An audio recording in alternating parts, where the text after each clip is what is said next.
সময় বয়ে যায় নদীর স্রোতের মতো, কিন্তু কিছু জনপদ, কিছু ভাঙা প্রাচীর আর ইতিহাসের দীর্ঘশ্বাস থমকে থাকে শতাব্দীর পর শতাব্দী।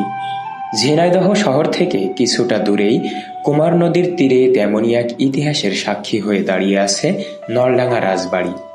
আজ যেখানে শুধুই নীরবতা, 400 বছর আগে সেখানে ছিল রাজকীয় কোলাহল। মোঘল আমলে রাজা শ্রীমন্ত দেবরায়ের হাত ধরে উৎপত্তি ঘটেছিল এই নলডাঙ্গা রাজবংশের। কথিত আছে এখানকার লতাপাতা ও নলখাগড়া পরিষ্কার করে এই রাজত্ব গড়ে উঠেছিল বলেই এর নাম হয় নলডাঙ্গা। একসময় এই রাজাদের সুখ্যাতি আর প্রতাপ ছড়িয়ে পড়েছিল গোটা বাংলায়। রাজবাড়ির ভেতর থেকে ভেসে আসত নূপুরের আওয়াজ, বসত রাজদরবার, আর প্রজাদের সুখে দুঃখে রাজারা নিতেন নানা সিদ্ধান্ত। কিন্তু নিয়তির কি নিষ্ঠুর পরিহাস! সেই জাঁকজমক, সেই রাজকীয় বৈভব আজ আর নেই। সময়ের নিষ্ঠুর থাবায় আর সংস্কারের অভাবে আজ ধুলোয় মিশেছে মূল রাজপ্রাসাদটি। বিশাল সেই রাজমহল আজ কেবলই এক মাটির ঢিবি আর কিছু ভাঙা দেয়ালের কঙ্কাল।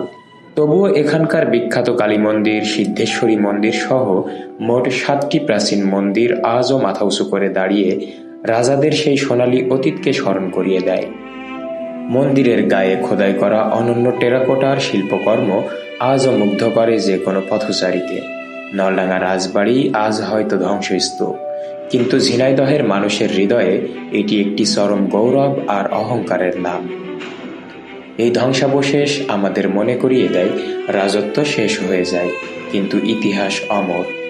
অবসরে বা কোনো এক মেঘলা বিকেলে আপনিও ঘুরে আসতে পারেন কুমার নদীর তীরের এই রূপকথা থেকে।